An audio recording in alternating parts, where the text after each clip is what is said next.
Bueno, Ángel, qué bueno otra vez acá, ¿no? Vamos a sacar nuestra pregunta. Vamos a ver De acuerdo, qué nos vamos. trae hoy a este lugar. Bueno, la pregunta, ¿qué herida quisieras sanar en ti y cómo podrías empezar a hacerlo? Está muy buena la pregunta. Eh, yo pienso que cada uno tiene una herida. Si pienso en qué herida quisiera sanar en mí, podría pensar en muchos momentos de mi vida, pero más que concentrarme en los momentos de mi vida, pensaría en cómo estoy viendo las heridas. Pienso que hay que partir de ahí. Cuando se presenta una herida, tal vez mirar qué me causa esa herida, no botarle la pelota al otro, digamos, sino realmente mirar qué es eso que está sucediendo, que evoca dolor en mí. Y cuando me concentro en eso que representa ese dolor, ir un poco hacia atrás y escuchar esa herida. Pienso que a veces el error que cometemos es evadir las heridas. Cuando evadimos las heridas, no tenemos la oportunidad de identificar qué nos trae y qué reaviva esas heridas. Entonces, creo que todos debiéramos tener la oportunidad de vivir, identificar, explorar y escuchar a las heridas y no a una. Si me preguntas cuál herida quisiera sanar yo, pienso que no solo una, todas las que se representen, y todas las heridas tienen cabida porque todas las heridas hablan de algo y eso nos refleja quiénes estamos siendo en este momento. La única forma de sanar una herida, pienso que es ese camino, escucharla, identificar qué me evoca esas heridas y, y entrar en conciencia. Cuando entramos en conciencia, logramos procesarla y manejar de una manera distinta eso que nos expone a las heridas. ¿Cuáles crees que son esos primeros pasos que yo puedo aplicar para empezar a escuchar mis heridas? Porque no es fácil. No es fácil. Nadie dijo que así lo sería. Nada que implique dar un paso hacia el frente es fácil, pero tampoco significa exponernos al peligro, ni al riesgo, ni al dolor de manera fatalista, como quiero sufrir. No, tampoco. Eh, para escuchar la herida hay que sentirla, y para sentirla hay que escuchar el dolor. El dolor no viene a herirnos y ya está. El dolor viene a traernos algún nivel de conciencia. Carl Jung decía, no hay despertar de la conciencia sin dolor. Y, y creo que ese es el ancla. El dolor viene a traernos conciencia. Si dejamos de escucharlo, estamos impidiéndonos avanzar en ese camino hacia la conciencia. Y la conciencia es lo que va a hacer que cambien o se modifiquen nuestras actitudes, experiencias, conductas, relaciones. A mayor conciencia, mayor tranquilidad. Y deja de ser el factor externo, aquello que condiciona tu paz. Claro, aparte creo que el dolor a veces nos recuerda que estamos vivos. O sea, no se puede vivir sin sentir el dolor. También es que hoy en día existe una exposición hacia quiero todo sin entregar nada y ni sin padecer nada. Realmente el intercambio valioso tiene que ver con siempre que hagas una apuesta, estás apostando también a perder. ¿Sí? Cada vez que tomes una decisión, en esa decisión el 50% te va a traer ganancia y el otro 50% te va a traer pérdidas. Y la pérdida no es más sino un encuentro con vos mismo, porque lo que perdés nunca tiene que ver con el otro. Lo que perdés es una parte tuya a la que te habías acostumbrado y por eso genera tanto dolor. O sea, el dolor realmente es lo que nos acerca a nosotros mismos. Es verdad. Bueno, la siguiente pregunta, ¿cómo alguien podría darse cuenta de que esa herida todavía le afecta, aunque cree que ya la dejó atrás? Si todavía te afecta, no la dejaste atrás. Es decir, yo pienso que lo primero es aceptar esa herida. Cuando se acepta la herida, dejamos de pelear con ella. Y cuando dejamos de pelear con ella, sanamos. Pero no es así como tan folclórico, ¿no? No es tan fácil. Eh, las heridas realmente representan esa parte de nosotros que no estamos escuchando. Puede significar ese niño interior que estuvo solo, ese niño interior desatendido, ese niño interior golpeado, abusado, eh, abandonado, ¿sí? Realmente de ahí se desprende todo lo demás. Cuando una herida vuelve y se presenta y cambia el formato, cambian las personas, cambia el contexto, pero la herida es la misma, el dolor es el mismo. Si vuelve y se presenta es porque todavía no le estamos haciendo suficiente caso. Es decir, tenemos que parar, tenemos que escuchar y tenemos que indagar. Y eso nos va a doler. Pero lo que duele no es la herida. Lo que duele es el abandono hacia nosotros mismos. Y nos abandonamos cada vez que no nos escuchamos. ¿Y cómo empezar a identificar esos patrones? Yo pienso que la vida misma te los va indicando, porque sobre todo cuando uno ya tiene más de 20, ¿no? Uno ya empieza a darse cuenta que las historias se repiten, ¿no? Y se presentan en diferentes formas, se presentan ante una amistad, se presentan en una relación de pareja, se presentan en una relación filial, se presenta en todos los contextos posibles hasta que al fin lo entiendas. Entonces, cuando esto pasa, si estamos en ese proceso de introspección en donde realmente queremos sanar esa herida, es importante que le prestemos atención a las repeticiones. Las repeticiones nos indican claramente que hay algo que sanar. Y sanar no necesariamente cuando uno dice tenés que estar en soledad para sanar, sí es cierto, sí hay que hacer un encuentro con uno mismo. No significa abandonar a todo el mundo, pero sí existen momentos de aislamiento y hay que respetarse en ese momento. Cuando mi momento es conmigo y no es de complacencias pequeñas para poner mientras limpio y pongo debajo de la alfombra. No, no es eso. Realmente significa que me voy a dar el permiso de sentir, encontrarte con el sentir y poder identificar qué quiero que se quede en mi vida y qué no quiero que se quede en mi vida. No sé si te ha pasado que hay personas a las que no ves durante mucho tiempo y estás rodeado de las mismas personas siempre y de repente en algún momento cuando entras en este nivel de conciencia ya no te acomoda estar con esas personas de siempre, ¿no? Como que te sentís más solo que acompañado. Ya no conectas. No conectas.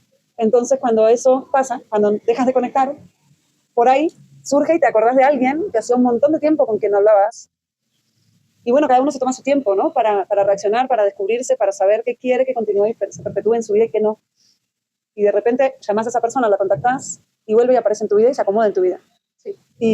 Y eso ocurre porque hay sinergia entre las energías que estás queriendo revivir.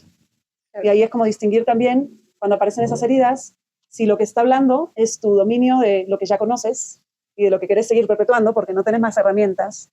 Entonces seguís abandonando a tu niño, seguís omitiendo información personal valiosa, seguís como de alguna manera distraído, o despertás y aceptás que ya no te acomoda estar donde estabas, claro, y empezás a vincular de una manera distinta. Entonces empieza a renovar el ciclo. Las personas que continúan toda su vida con las mismas personas, con las mismas experiencias, tal vez están teniendo una sola experiencia de toda la vida.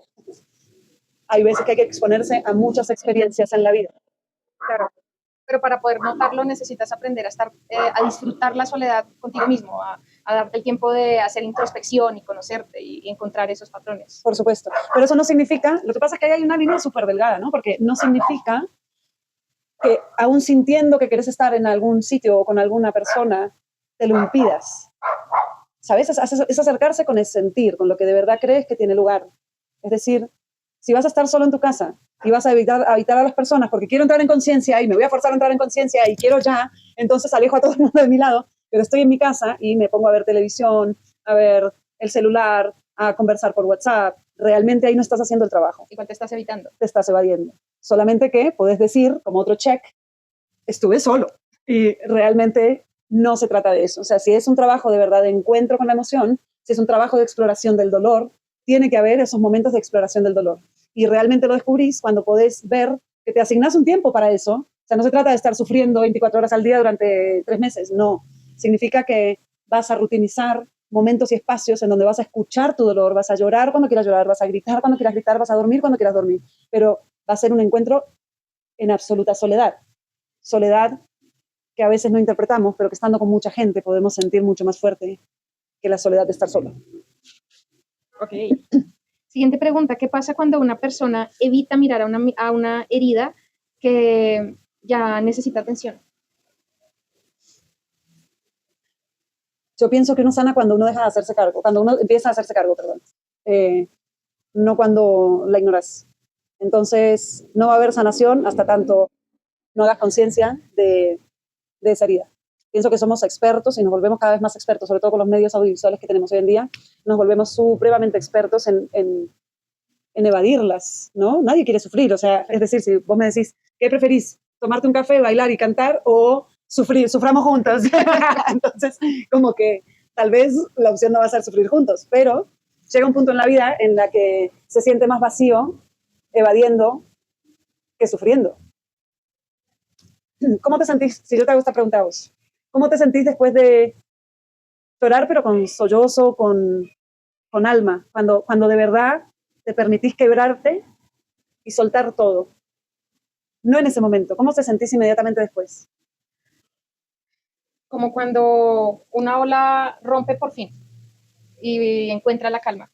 Pero tiene que existir la ola, tiene que haber el movimiento para que yo llegue a un estado de calma. Cuando ya lo suelto es como, por fin estoy tranquilo, estoy, claro, queda el, porque lloré, pero ya salió, ya no está dentro de mí. Bueno, cuando atravesás ese camino de darte los espacios diarios y sufridos, porque la verdad es que al comienzo el abandonar tu celular por una hora, abandonar no sé, el TikTok, lo que sea que te llame la atención, los videojuegos, la televisión, cuando vos decís, en esta hora, nada ni nadie me va a interrumpir y quiero llorarlo todo, o reírlo todo, o no sentir nada, o sea, exponerte a vos mismo. Al comienzo es como una desintoxicación, como si dejaras de fumar, como si dejaras algún vicio cualquiera. Te va a generar ese mismo estrés y vas a tener como esas ganas de, ay, estoy perdiendo el tiempo. Hay que atravesar eso, hay que pasar por ahí. Cuando eso se vuelve tranquilo, cuando al fin logras esa desintoxicación inicial, vas a empezar a escuchar ese dolor. Pero vas a aprender, al comienzo lo vas a escuchar acá, ¿no? Al comienzo va a ser una repetición y bueno, y eso también puede confundirse con pensamientos rumiantes, ¿no? Que son los que todo el tiempo están ahí circulando y que hay que eliminar o hay que cortar. O sea, esos pensamientos no siempre te van a llevar a la conciencia. Cuando de esos pensamientos pasas a lo siguiente, que es sentirlo, cuando empezás a sentir todo eso, ahí es donde verdaderamente existe un cambio. Hay personas que te quitan esa posibilidad, hay personas que te traen esa posibilidad y eso te incomoda. Y hay que ver también por qué alejo a las personas. Los alejo porque me está acercando más a esa realidad que no quiero ver. Los alejo porque me siento más cómodo en el caos y estoy perpetuando ese caos que sé manejar, a pesar de que diga que no quiero. O los alejo porque de verdad me impiden acercarme a mí, me incitan a hacer todo lo que estoy queriendo dejar. Realmente, hoy me decía una de mis consultantes que lo que más le impactó, como del proceso que llevamos en conjunto, fue cuando le dije qué pasaría si todas las afirmaciones que sueles hacerte ante cualquier escenario las convertís en una pregunta. Y te pregunto, ¿qué pasaría si a partir de hoy, durante una semana, parte del ejercicio que vas a hacer a nivel consciente es a todas las respuestas que tengas en tu mente, transfórmalas en una pregunta? Indudablemente tendría que llevarme a un punto de conocerme más, de hacer introspección, de tener preguntas incómodas, que no siempre, en el día a día no siempre vamos a querer abordar, pero si ese es el ejercicio, indudablemente va a salir. Y el efecto inmediato de un ejercicio así es que en realidad no existe ningún juicio posible, porque al final todo se te va a devolver, ¿sí? Cuando miras a alguien y decís, ay, qué feo que se viste. Si en vez de eso vas a decir, ¿qué de eso describe esa personalidad ahí? O sea, ¿qué está pasando ahí? ¿O por qué a mí no me gusta ese atuendo? Claro, porque muchas veces no nos damos cuenta que lo que nos molesta en el otro en realidad es un reflejo de mí mismo, que quizá no queremos ver o no nos damos cuenta también. Y ahí está la cabida de las preguntas, ¿no? Es decir, las preguntas incomodan. Cuando las preguntas incomodan, cuando alguien se vuelve muy preguntón, muy intenso, no necesariamente tiene que ver con el preguntón intenso, tiene que ver con qué tan dispuesto estoy a hacer un proceso de conciencia. Es verdad. Bueno, la siguiente pregunta relacionada, ¿qué costo emocional paga alguien cuando decide no sanar lo que le duele? Yo pienso que el costo emocional de no sanar y de seguir evadiendo es seguir experimentando lo mismo una y otra vez. O sea, basta con que uno no quiera. Hay un dicho muy popular acá, sobre todo, que decirlo, porque lo tenés ahí en la lengua. Al que no le gusta la sopa se le sirven 2 platos. Así es, tal cual. Ese es el costo. O sea, el costo no es 2 platos. El costo es un plato todos los días. O sea, eternamente y por siempre vas a tener ese mismo plato servido hasta tanto hagas un alto y digas, sobreviví estos últimos 6, 15, 20 años. O paré, me vi y avancé. Insisto, cambian las personas, pero no cambia el hecho, el dolor. Sí, ahí está un poco cuando popularmente escuchamos, porque a mí siempre me pasa. Claro. Inserte. Pero mira esa pregunta. También hay otro juego con las preguntas, ¿no? Que es pasarlas todas a tomar responsabilidad. ¿Por qué me hacen? ¿Por qué me dicen? ¿Por qué me da? ¿Por qué me quita? ¿Sí? No voy a dejar que me des. no voy a dejar que me hagas. Eso es poner la mirada allá. Tendríamos que pensar qué hace que yo quiera, qué hace que yo no quiera, qué hace que yo tome esta decisión, qué quiero realmente que pase, qué no quiero que pase, por qué no quiero que pase. Y ahí estoy tomando conciencia y responsabilidad. Recuperas tu control. El control nunca está en el otro. Cuando pongo el control en el otro, me estoy liberando. O eso creo. Ni siquiera lo crees. Cuando te liberas es porque no estás en el estado de conciencia todavía como para tomar responsabilidad. Y por lo tanto, la vida todavía no te pertenece. Wow. ¿Quieres cerrar con algún mensaje? Yo pienso que ya ahondamos suficiente en cuanto a, bueno, esto del que no quiere sopa se le dan 2 platos, ¿no? Es así, el que no quiere caldo se le dan 2 platos. Y que es difícil, bueno, va a ser tan difícil, lo que pasa es que a veces nos acostumbramos a esa misma manera de ejecutar, ¿no? Entonces, a veces no es más difícil, sino al contrario es más fácil, porque además siempre la culpa será de otro, ¿no? No tengo que asumir nada. El camino de la conciencia también duele y tampoco es fácil. Entonces, el mensaje es que entrar en conciencia va también a ocasionar soledad, pero es una soledad distinta. No es la soledad que te ocasiona estar acompañado, es la soledad de querer decir cosas y que los otros no entiendan, porque están dormidos. Es otro nivel de soledad, pero es una soledad que no te roba calma. Me encanta. La última pregunta va a ser para quienes nos están escuchando. Si no empiezas a sanar esa herida hoy, ¿cuánto más de tu vida estás dispuesto a seguir perdiendo? Gracias.